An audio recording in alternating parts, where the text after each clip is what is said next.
Hari Om, Radhe Krishna. We were in the first chapter of the Srimad Bhagavad Gita, continuing the first chapter.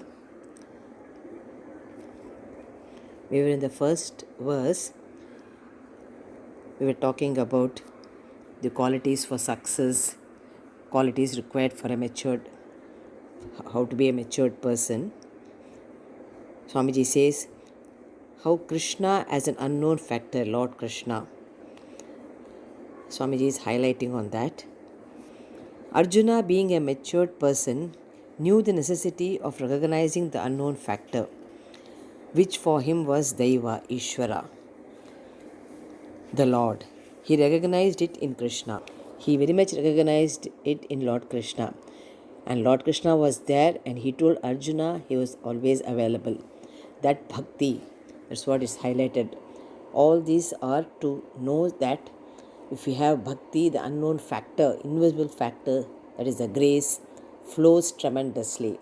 That is the highlighting factor we have to understand, which Arjuna recognized. He knew Lord Krishna was not an ordinary person.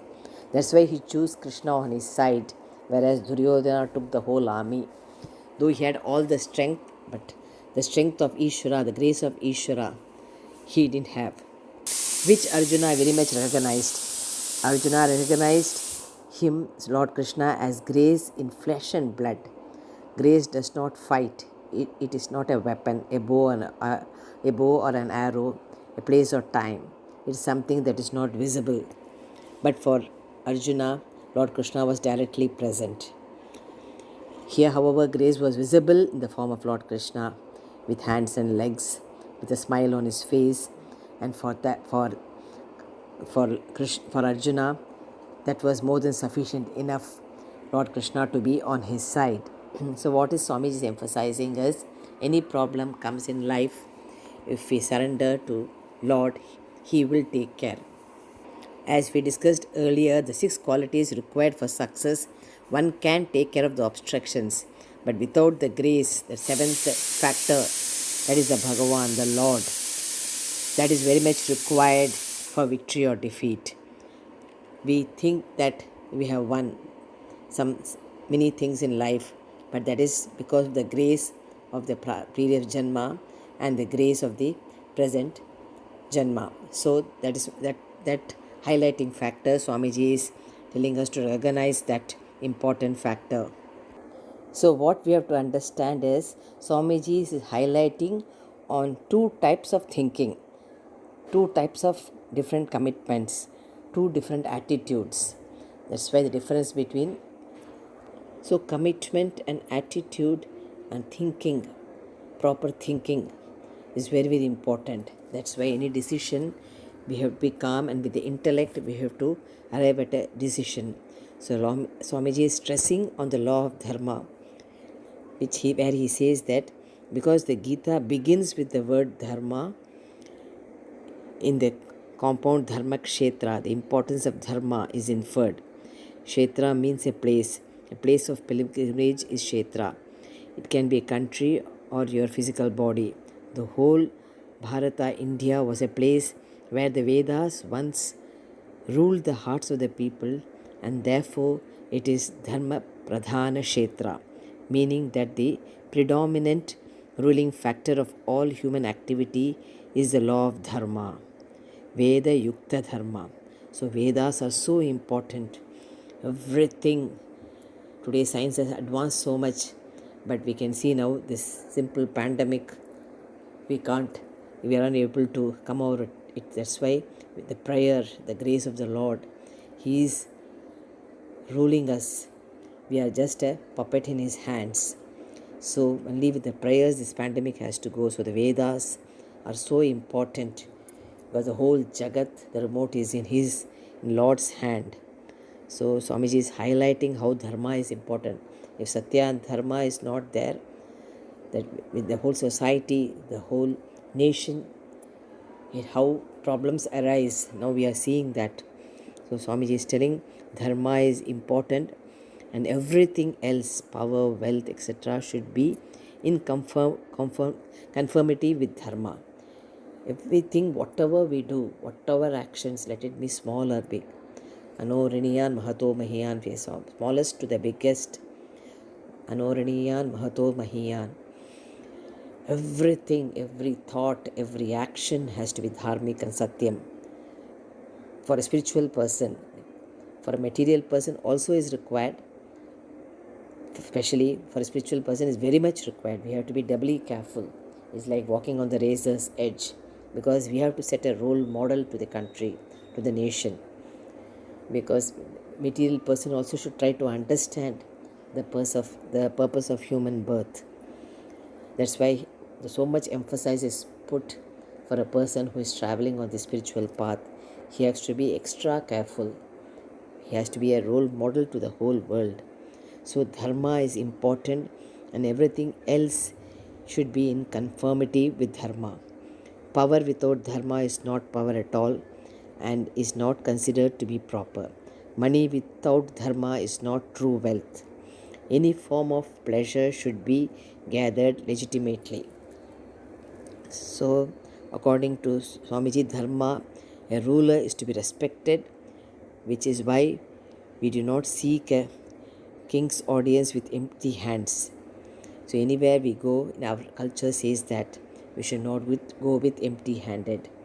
When we go to temple or to a teacher, we always carry something with us. No one should approach these three places empty handed. Swamiji is referring Devata, Guru, and Raja. That is why the citizens of India always greet a new king with flowers or some other offering in their hands. They even did this for Alexander the Great. Until he actually won the war, they fought against him. Once he won, they all lined up and offered flowers to him. The Swami is highlighting how our culture is so rich. Seeing the Guru, seeing the elderly person, seeing the small child, because they are equal to Lord. We should not go empty handed. Our culture is so rich. Because the entire country was ruled by the Vedas, it was referred to as Dharma Kshetra.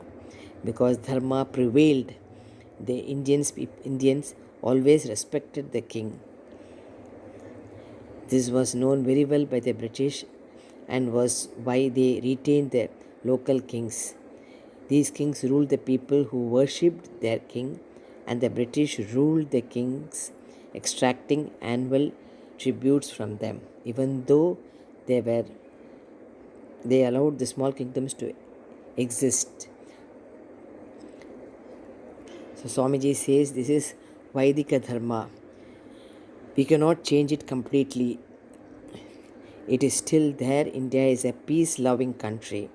Because there is a Vedic genes in us, the whole country is Dharma Kshetra. It's a place where even the courtyards of people's homes, one can hear talk of the timeless, the all-knowing, the limitless concept that is our culture. The Upanishads are conducted under a tree for a large group of people. Even now in mountains, we can view when we go where the rishis even now teach in Uttarkashi and other places. That is the rich Bharata Bhumi Swamiji is highlighting. So because of this Vedam, the Vedic wisdom, the whole Bharat is sustained. Because of that, any problems we can withstand because of the power of the Vedas. Therefore, it's called Dharma Kshetra. Looking at the words, the first verse, the Kurukshetra is the name of the place from where the Kuru clan ruled, a place named after the head of this clan, whereas Dharmakshetra refers to the entire country. Those who wanted to fight, who had gathered to fight, are called Yujutsus, meaning ones who have a desire to fight. Here the words Mamakaha and Pandavaha in this verse are significant. These two words, Mamakaha and Pandavaha. Pandu's sons were not unknown to Dhritarashtra, and yet he did not include them among his own people. Here Mamakaha. Pandu was his brother, and the Pandavas were his brother's children. Still, Dhritarashtra was the oldest in the family and should have looked upon Pandu's children as his own. And yet he used the words Pandavaha and Mamakaha when he asked what happened between my people and the Pandavas. So that was his attitude, which is not correct. That's what Swamiji is highlighting. That was the weakness of Dhritarashtra. So here Swamiji is emphasizing on the fight between Dharma and Adharma. So we all know the story very well. What Swamiji is highlighting is how these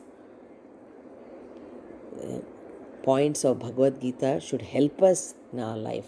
That is the highlighting factor. We all know what happened, the episode, whole thing we know, the Upadesham we know, but how it will help each individual, that is more important. When we face problems, how to come over that, how Lord Krishna will help us. That is the highlighting factor, that is the moral behind everything. So Swamiji is emphasizing on this important point, the fight between Dharma and Adharma. Confusion is born out of ignorance. No one, however, can say, I am ignorant of what is right and wrong. Whatever one expects from others in terms of behavior, attitudes, and so on, is right if the same behavior and attitude are expected of oneself by others. This means that the values are understood by everyone, but the value of the values is not. So that is highlighting the point on values, how important it is. Here the Kauravas represented the many confusions caused by ignorance, which is why they are greater in number than the Pandavas. Swamiji is highlighting this factor very much. Pandu stands for discriminative knowledge.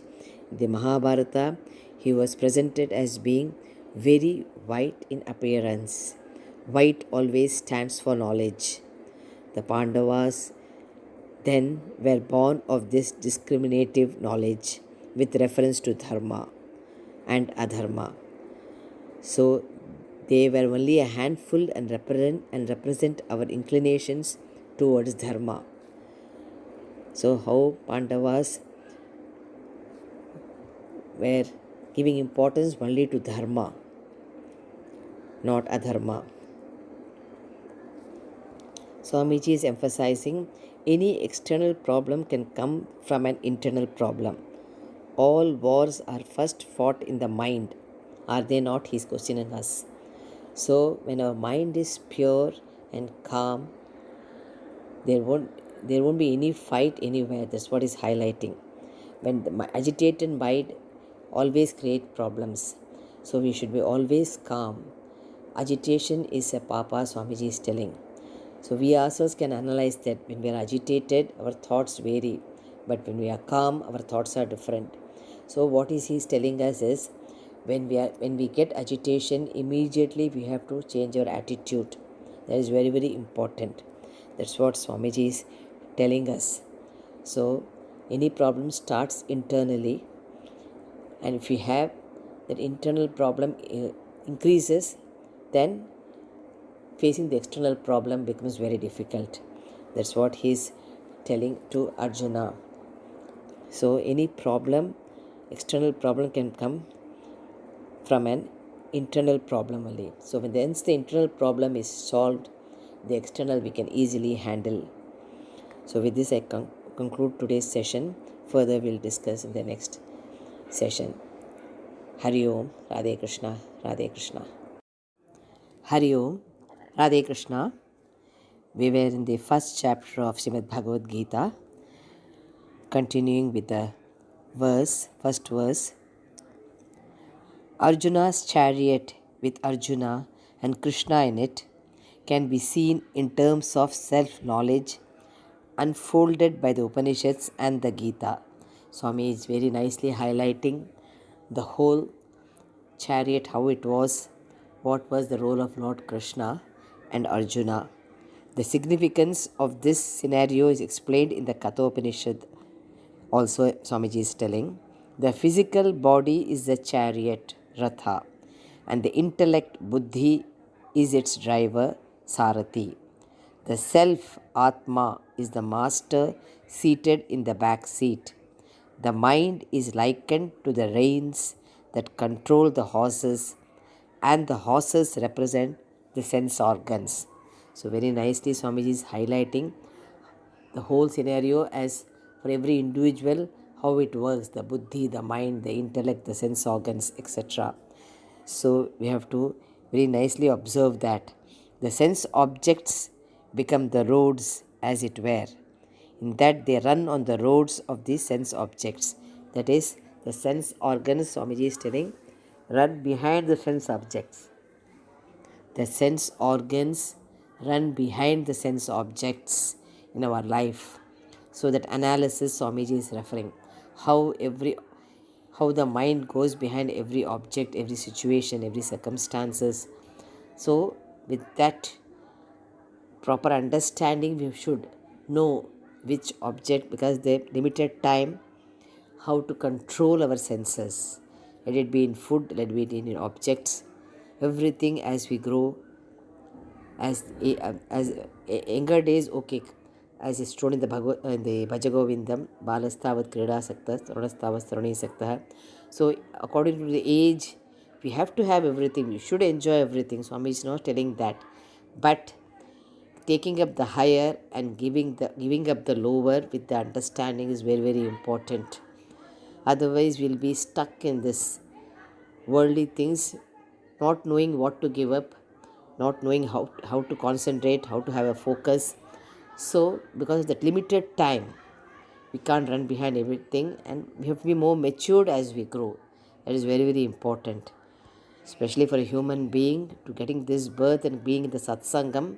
We should know how to use our time productively. That's why Swamiji is highlighting sense organs are so powerful. For everything, sense organs are required. So we have to make a schedule and use it in a proper way, so that at the end of the day we get a satisfaction that we have achieved in any field. Let it be something we have to contribute to the society, to the world, to the family. So that satisfaction we should have. That's why he is highlighting. If we don't have, then we lose the discipline, then we can't do anything systematically.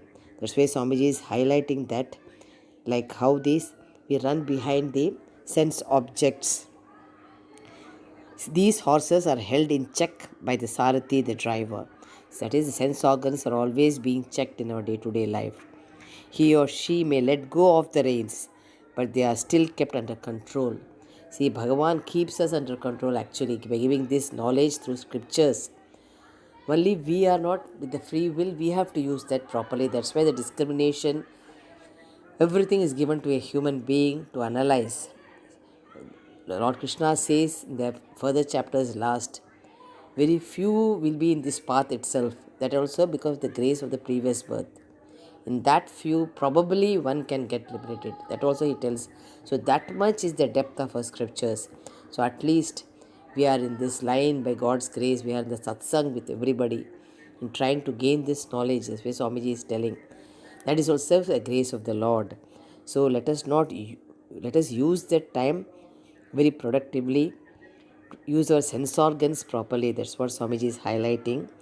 Thus, with your body as your chariot and your intellect as your driver, seated in the back seat, you are out in the world. He's comparing the external world, the inner mind. He's very nicely he's putting the scene. If our viveka is confused, it is because our driver is confused, and what happens to the chariot under such circumstances becomes becomes quite understandable. So, in these circumstances, Swamiji is telling we should know with the intellect how to manage everything. That's what is highlighted in this mind, intellect, and sense organs. These three are very, very important to analyze our life. Another highlighting point, Swamiji is telling Buddhi as Guru. In the Bhagavad Gita, as a charioteer is Lord Krishna. He keeps everything under control for Arjuna. His mind and sense being with him, he is a karma yogi. Because our Buddhi turns into a Guru when exposed to the pramana. The Guru's buddhi and our own buddhi are not separate, Swamiji is telling. And Guru Shishya, there is no difference. Actually, that's what he is highlighting. Although we say that the pramana is Vedanta, it is really a thought, a vritti. That is the pramana. Pramana is that which gives rise to knowledge. So that only gives us the knowledge to understand that pramana which helps us. For example, Swamiji says, the eyes are not the final pramana for seeing. The vritti is the final pramana in as much as it is the final cause for knowledge. When we see a thing, immediately it enters the mind and it says that it's a flower, it's a table. So that vritti, that thought is very important. To see a flower, we must have a flower vritti. It is this flower vritti that gives rise to the knowledge of the flower seen. That is what is meant by pramana. A vritti is born out of a certain situation and becomes the pramana. We say that eyes and ears are the pramana, but in the final analysis, vritti alone is the pramana. So he is highlighting that. So every thought gets connected to the any relationship, any situation. So that vritti, the thought is very important.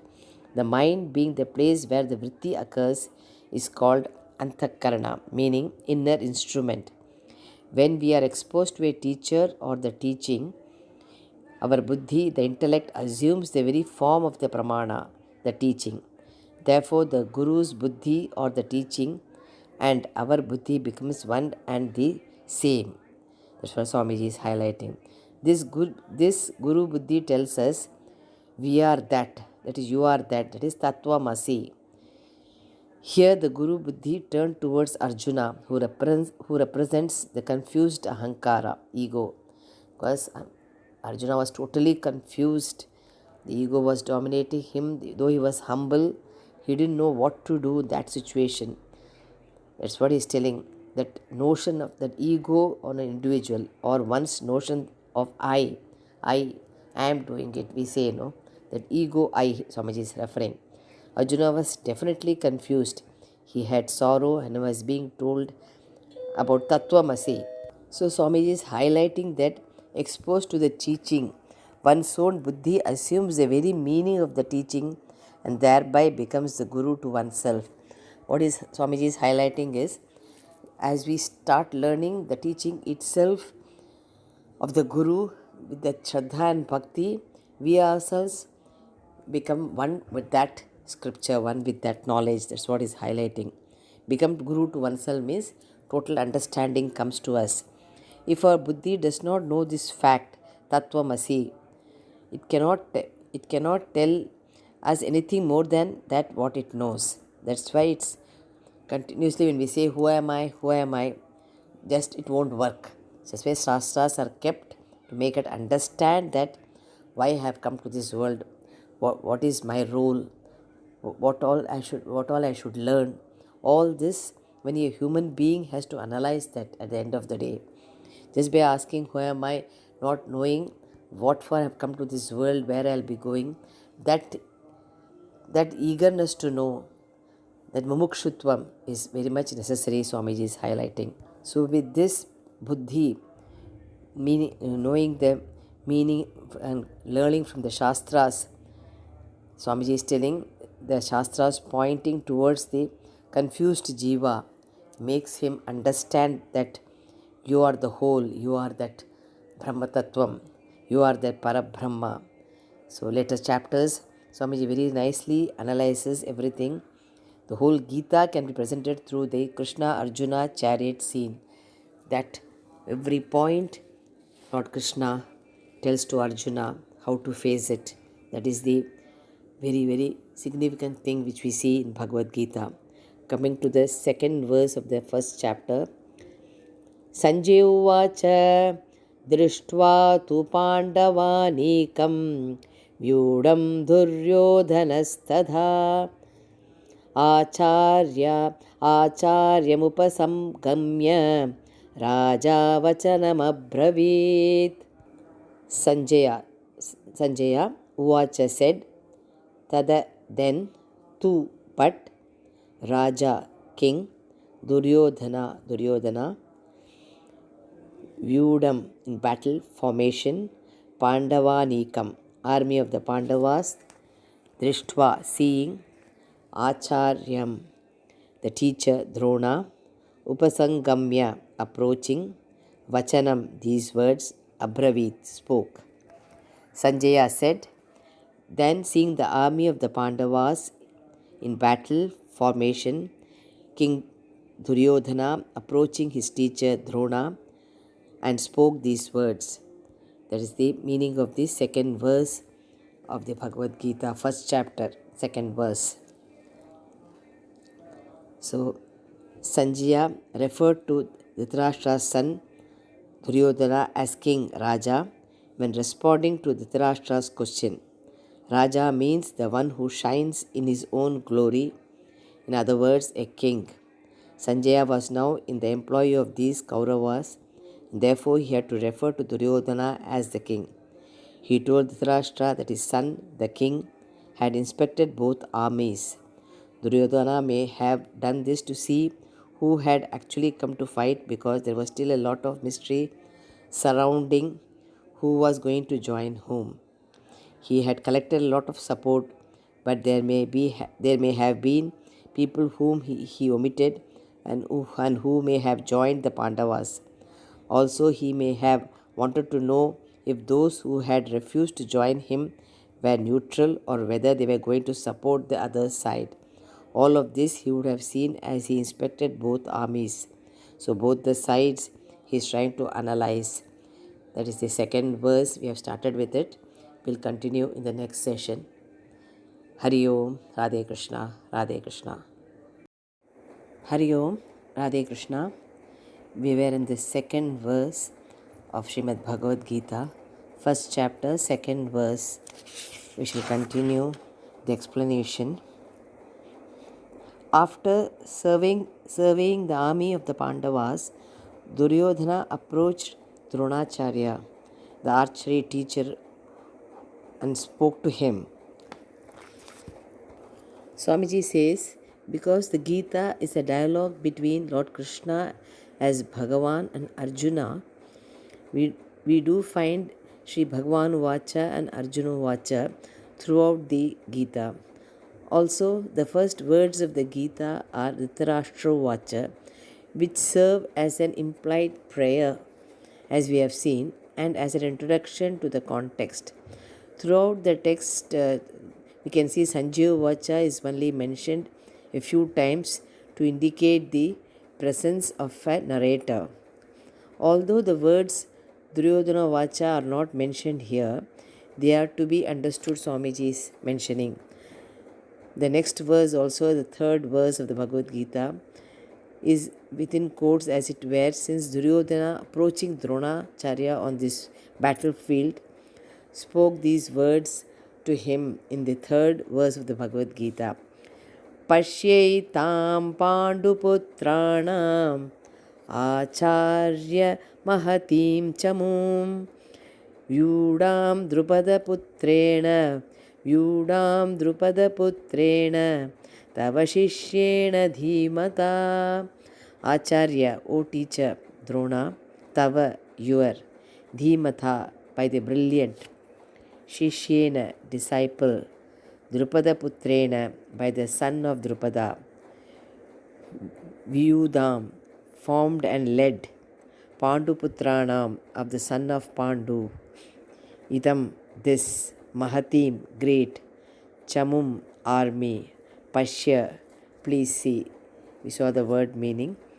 O teacher, please see this army of the sons of Pandu, led by your brilliant disciple, the son of Drupada. Duryodhana is telling Dronacharya. Why does Duryodhana go to Drona first? Drona is not his commander-in-chief. Duryodhana had chosen Bhishmacharya for this post. Given that the war is about to begin, he should only be talking to Bhishma. However, he approached Drona first because he was certain that Bhishmacharya was on his side, whereas he was not sure of Dronacharya. Drona had come to the battlefield to join Duryodhana, but many of his dearest disciples were in the opposite camp. Therefore, he gave Drona extra status by going to him first. So also Drona had been Duryodhana's archery teacher, his Acharya. So Duryodhana's Acharya was Drona. So he therefore went to him first as a sign of respect. Duryodhana asked Dronacharya to look upon him the great army of the Pandavas arranged in formation in front of them. So he was explaining to him, he wanted Dronacharya to be on his side. Duryodhana was very particular. So Swamiji is mentioning that he's trying to explain how the second verse, how Duryodhana is planning. So this great army of the Pandavas was led by the son of Drupada Putra. He was also one of Drona's disciple, but Drona was angry with his father, King Drupada. Duryodhana did not miss the opportunity to point out to Drona that his own disciple, the brilliant son of Drupada, had formed and was leading the opposing army. In other words, Duryodhana was as much as saying, everything Drupada knows, he learnt from you, that is Dronacharya, and now he is going to use it against you. So he is trying to explain. Duryodhana introduced to the Acharya, Dronacharya, all the important people in the opposite camp, and also presented to him the great men at arms in his own army. This he did because he considered Dronacharya to be very important to his winning the army and retaining the kingdom. So that was his plan. Duryodhana has put in the third verse. Swamiji is highlighting few more important things before continuing this verse. Swamiji is highlighting that it is important to understand their purpose. That is, they provide the context necessary for us to come to know Arjuna's condition. So, knowing the Arjuna's condition, everything is unfolded by Lord Krishna. The story that is unfolding is not an illustrative story. That's what Swamiji is telling. Illustrative story are useful tools for communication, no doubt. But here the story is to tell us how the teaching came out. So the teaching is more important than the war, etc. All these explanations we require very much. But the teaching, what Lord Krishna is explaining to Arjuna, for the how the purpose of it we should understand, how it will be useful for every jiva. So this information is also given in the Upanishads, Swamiji is referring, where we are told that a given person went to another person who is named in order to be taught, and that person has gone to yet another person, and so on. That is this. What he is trying to tell us is, stories we have to know very much, but the moral of it is very, very important to understand and assimilate each person, each individual, according to their levels. Where all weaknesses are there, we have to improve. Where are the problems, issues come, how to tackle it. That's what Swamiji is highlighting. For example, in the 6th chapter of Chandogya Upanishad, there is a story about a great teacher, Uddalaka, and his son called Svetaketu.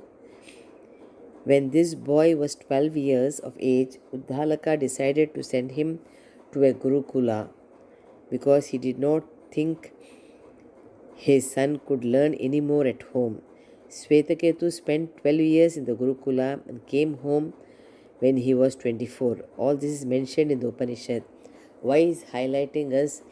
Because the teaching is very important. So that's why Swamiji is giving various examples from the Upanishads, etc., so that it is easier when we go further chapters in the Gita, when Lord Krishna tells to Arjuna.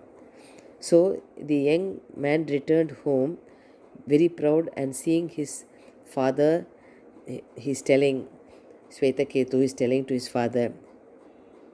So father is asking Swetaketu, did you ask your teacher for that knowledge, gaining which everything is as well known? So, Dalaka is asking Swetaketu that did you ask your teacher this question? The son replies, I don't think my teacher has such knowledge. Otherwise, he would have taught it to me.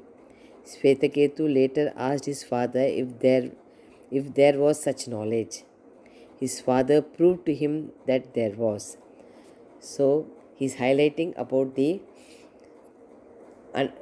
Brahma Tattvam, limitless Atma. So, that's what he wanted to know, whether your teacher taught that knowledge, the highest knowledge, the ultimate knowledge. So he's telling, by the knowledge of the cause, Karana, everything else is as well known. If you know the clay, you know the pot. Swamiji is giving example. The word pot is only with reference to a name and form, Nama and Rupa, for the substance clay. There is no substance in the pot other than clay for you to know. Similarly, Swamiji is trying to give the pot and clay example. Without the clay, pot can't exist. So without the Jagat, the Jiva can't exist. So it's inseparable. We can't separate clay and pot. So that's what he's giving, the like gold and chain. The Nama and Rupa are different, but ultimately it gets merged. That's what he's trying to highlight in this. Similarly, once you know the cause of this entire creation, if there is a cause, then everything is as well known. It's not that everything is known, but that everything is as well known. Just as you know the substance clay in terms of reality, you also know what Satyam is, what is Mithya, what is Satyam, the real and the unreal.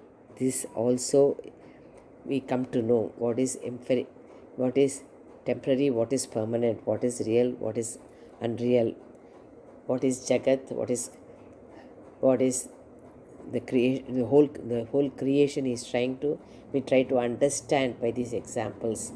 Like earlier I told, the dream state. When you wake up, you see the dream as false. Same way, the whole Jagat, now what we are seeing is a dream. At the wake of the knowledge, we understand, it's understanding that everything is Mithya, Satya, the Tattvam-asi, that is the Brahma Tattvam. That's what Swamiji is again highlighting. Uddalaka established the possibility of such knowledge, and in time, Swetaketu wanted to know. This is how we get the teaching of that thou art, Tattvamasi, Mahavakya Upadesha. This kind of story then reveals the context and also tells us about the urge to know, Jigyasu, that is Mumukshu, how it has to be known, and so on. In other words, the whole teaching Sampradaya is brought out through these stories. So, two things were very important. We should not give up anything without understanding, proper understanding. So, everything with proper understanding, take up the higher and give up. Always Swamiji used to tell. Before taking up the higher, understand the lower, then give up with full understanding. Not halfway through, then we won't have the satisfaction. So that's why he was telling all these Sampradayas, teachings are very necessary to know the ultimate. So we should be a seeker, a Jigyasu. So in the course of time, the whole teaching will try to understand simultaneously by following the points and the teaching. So that's what Swamiji is highlighting. Further we'll continue the next session. Hari Om, Radhe Krishna, Radhe Krishna. Hari Om, Radhe Krishna. We were in the third verse of the first chapter of Srimad Bhagavad Gita. Before entering the fourth verse, some highlighting points which Swamiji wants to tell all of us, which is very important, which Arjuna had those qualities. That's why Lord was in his side, which Duryodhana lacked. So he is highlighting these points because These are necessary for an individual so that Lord will be with that individual, with that jiva. That's what the main point is. So we make our life, as I earlier told. So these actions, freedom in action, Swamiji is telling. Freedom in action. Karma Swatantriyam. Through our actions, we can achieve anything and everything we desire. That is the important prayer which we make in the morning. Early morning prayer, as we all know. Karagre Vasate Lakshmi, Karamadhye Saraswati, Karamule tu Govindah, Prabhate Karadarshanam. Very important prayer. Why he is highlighting is these points we have to analyze so that it will help us how Arjuna lived, how we all have to live, so that Lord Krishna will be with us always. Early in the morning, I look at my hands. On the tips of my fingers reside the goddess of wealth, Lakshmi, the middle, the goddess of knowledge, Saraswati, and at the base, indeed, God, Govinda himself. So what Swamiji is referring is, whatever we want in life, wealth, knowledge, or God himself, it is in our hands. The destiny is in our hands. How we make it, that's what Swamiji is highlighting. Here, wealth relates to both outer prosperity and inner virtues. Knowledge includes both the secular and spiritual. Both knowledge and wealth enrich our life. Swamiji highlights that a person without the love for literature, music, art, etc., is like an animal without a tail. We have the freedom to do, not to do, or to do things differently. Kartum sakyam, akartum sakyam, anyatha va kartum sakyam. So that is very important. This freedom does not give us a license to do anything in any way. So every individual, why Swamiji is highlighting is, these points will help us to know, understand the further chapters, how Lord Krishna told Arjuna. So it should not make us licentious and indisciplined. So as Gandhiji used to say, freedom means self-discipline, not forced discipline. So self-discipline we have to develop. We should not become slaves of our minds, as I earlier told. Not to do what we feel like doing. That is not correct. What we like or dislike, accordingly what we like we do, and what we dislike we don't do. So that should not be. We should be according to the scriptures, according to the shastras. As we go through that, accordingly we follow. Great, like Swamiji tells, great men do not do different things. They do things differently. Hence, we should learn to do the right things with the right attitude in the right way, which is very, very important. So, that is a thought, word, and deed. When we do the thoughts, everything with that attitude we see the difference. True, we have freedom in action and can achieve what we want. But this will not happen if we do not put forth efforts. Efforts are very important. Hard work is very important. Swamiji is highlighting all works are accomplished only by effort and not merely by wishful thinking. Many a times it happens that we work very hard but we do not get the desired results. In such instances, it is more likely that we have not put hard enough. So there are so many factors involved. So we can't just come to a conclusion. That's what Swamiji is highlighting. Just as some are good but not good enough to make a difference. Some work hard but not hard enough to make things happen. Great men make things happen. So seeing that, we have to learn how when they could achieve, we also can easily. Nothing is impossible. So it's in our hands. Swamiji says prosperity comes only to those who work hard. Hence the popular proverb, the harder you work, the luckier you get. So So hard work is very important, and surely the efforts will get the result. The cause and effect, as you say, as the cause, so the effect. In spite of our best efforts, if we do not accomplish, that is not our fault. Some, as you earlier told, it is prarabdha karma, certain things. But surely we have that assurance from the Lord that any effort will have the result. That is the universal nature of the law. So Swamiji says, do our duties to the best of our ability as a worship to God. So anything we do to the best of our ability. We should not act out of selfishness. We should become more ambitious, and with enthusiasm we do all our work. We should not be lazy, as we have already told.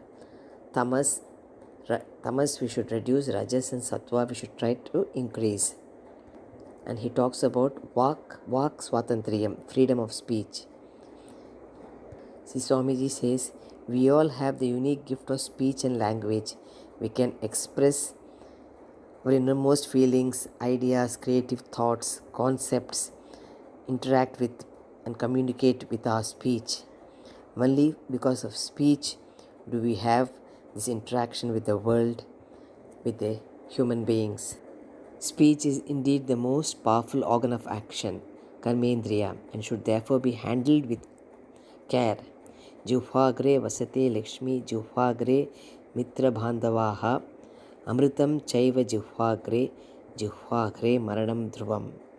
On the tip of our tongue resides wealth, friends, relatives, immortality, and death. So it's a very important highlighting sloka.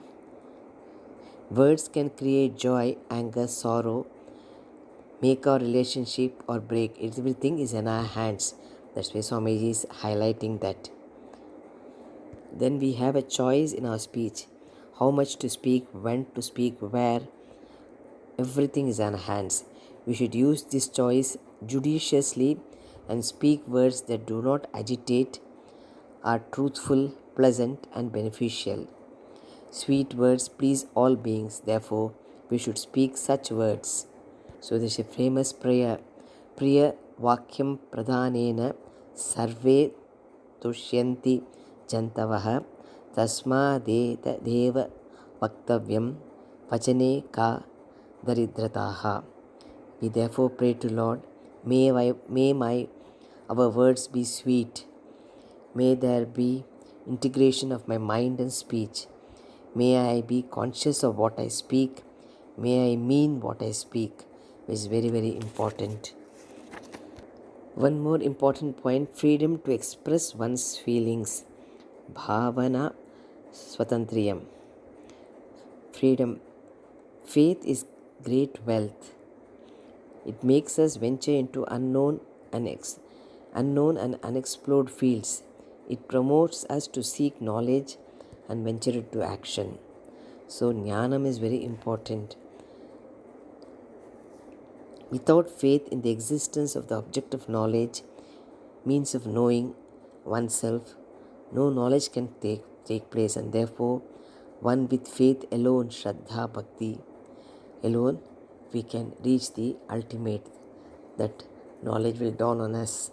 That is very important.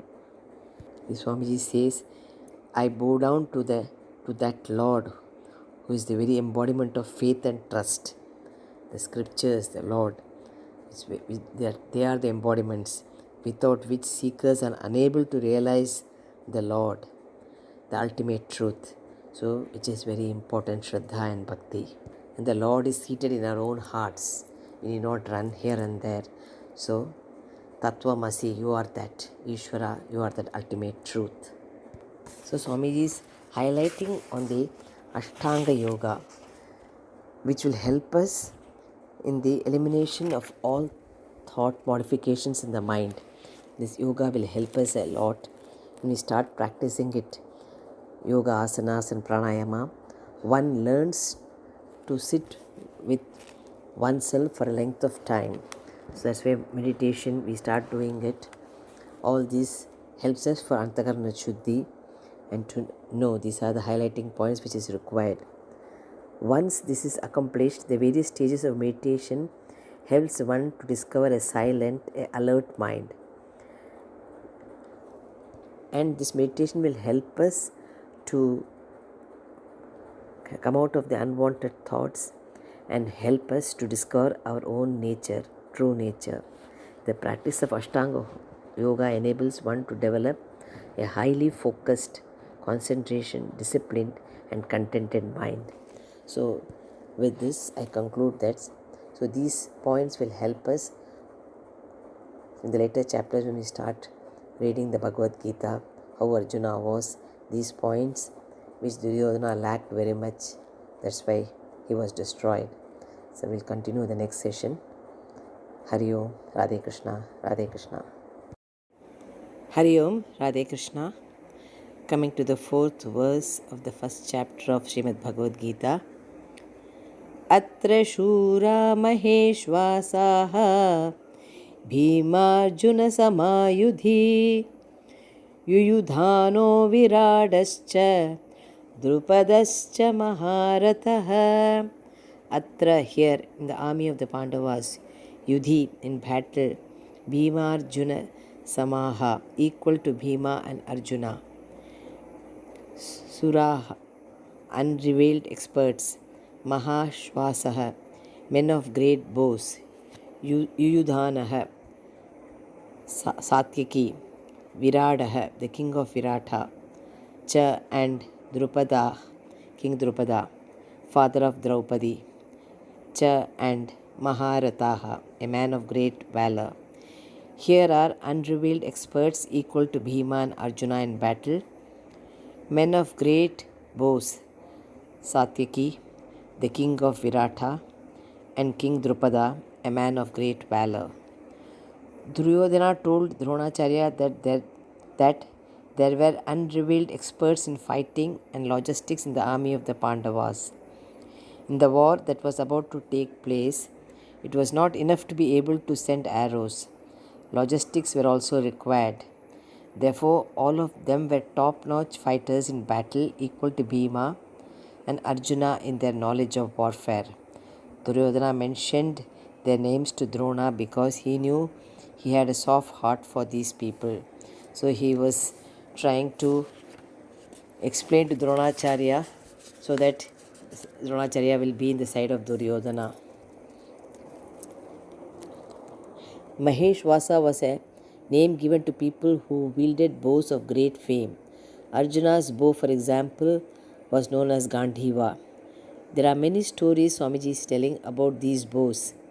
Each person had a conch also, a shankha, as part of his equipment.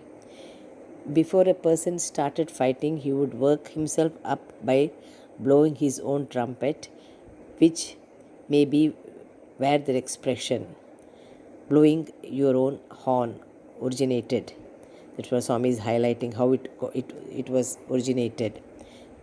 This was done as a warming up exercise. These conches also had names, as we shall see later. Swami is referring. Thus, these were all people of famous bows.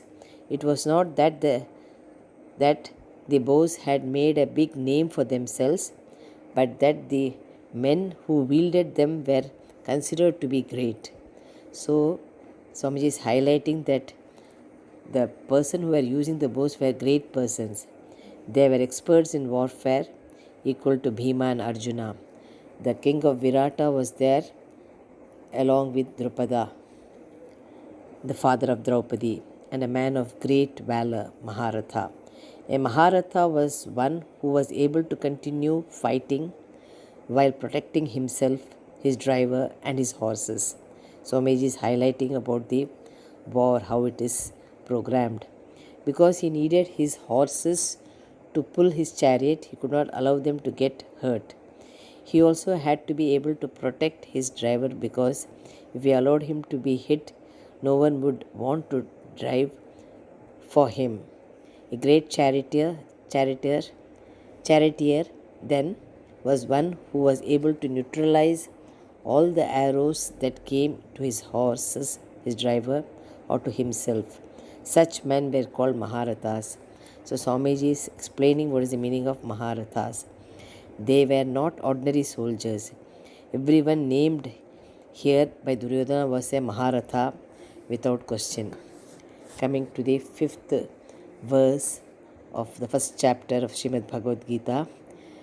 दृष्टकेतुश्चेकितानः काशीराजश्च वीर्यवान् Purujit कुन्तिभोजश्च शैभ्यश्च नरपुङ्गवः. Word meaning: Drishtaketu, Chekitana, Cha and Viryavan, one of great valor, Kashi Rajah, the king of Kashi, Purujit, Kunti Bhoja, Cha and Narapungavaha, one who is the most exalted among men, Saibhya, Cha and Drishtaketu, Chekitanaha, and the king of Kashi, a man of great valor, Purujit, Kunti Bhoja, and Saibhya, the most exalted among men. In this word, Duryodhana pointed out 6 more unrevealed archers who would be fighting against them. Drishtaketu was the name of an important warrior who everyone knew at that time. Chekitana also enjoyed a great reputation. Although not specifically mentioned by name, the king Kashi was presented by Duryodhana as a man of great valor. Purujit and Kunti Bhoja were also acknowledged by Duryodhana, and Shaibhya was described by him as the most exalted of all of men. Coming to the 6th verse of the first chapter. युधामन्युश्च विक्रान्तः उत्तमौजाश्च वीर्यवान् सौभद्रो द्रौपदेयाश्च सर्व एव महारथाः. Vikrantah, one who is very powerful. Yuddhamanyu cha and Viryavan, one who is of great strength. Uttamaujas cha and Saubhadraha, son of Subhadra. Abhimanyu, Draupadeyaha, Draupadi's sons. Cha and Sarva, all. Eva, indeed, Maharatha, men of great valor. The powerful Yudhamanyu, Uttamaujas, a man of great strength, the son of Subhadra, Abhimanyu, and Draupadi's sons, all men of great valor. Yudhamanyu is described as a powerful chieftain, and Uttamaujas is also known to be very mighty. Every one mentioned thus far in Duryodhana's introduction is a great chieftain. Also mentioned was Arjuna's son Saubhadra, born of Subhadra, one of Arjuna's wives. Draupadi's sons were also there. All these people were great warriors, Maharathas, as was said earlier. Swamiji is highlighting, he who can by himself fight with 10,000 bowmen and who is an expert in using weapons and in the science of war is said to be a Maharatha. And Swamiji is telling, he who can fight with many bowmen simultaneously is called an Athiratha. He who can fight with one bowman is called a Ratha, and the one who is less in capacity is called a Ardharatha. Having talked to Dronacharya about the important people in the army of the Pandavas, Duryodhana, he then changed the topic to those in his own army. Coming to the 7th verse of the first chapter. Asmakam tu vishishtaye tani bodha dvijottama nayaka mama sainyasya संज्ञार्थं तान् ब्रवीमि ते. Dvija Uttama, O learned among the twice born, Asmakam in our two, whereas ye, those who, Vishishta, important, Mama Sainyasya, of my army, Nayakaha, leaders, Tan, them, Nibodha, please take note, Ti, to you, Sangyartham, in order to introduce, Tan, them, Bravimi, I mention. Whereas, O learned among the twice born, please take note of those who are important among ourselves, the leaders of my army. I mention them in order to introduce them to you. That is the transliteration of the 7th verse. That is, the people who had joined Duryodhana were also not just ordinary soldiers. They too were leaders, Maharathas. Wanting to point this out to Dronacharya, Duryodhana again said, in order to introduce them to you, that is, Duryodhana is telling to Dronacharya, I will mention them by name. That's why he addressed. In this verse, he addressed Drona as Dvija Uttama, one who is twice born. Dvija and learned, Uttama. A Brahmana and others are considered to be born again when they are initiated into the Gayatri Mantra. That Swamiji is highlighting that also. Dronacharya was described by Duryodhana as learned because he was a teacher of archery. So I conclude with this 7th verse. We'll continue in the next session. Radhe Krishna, Hari Om.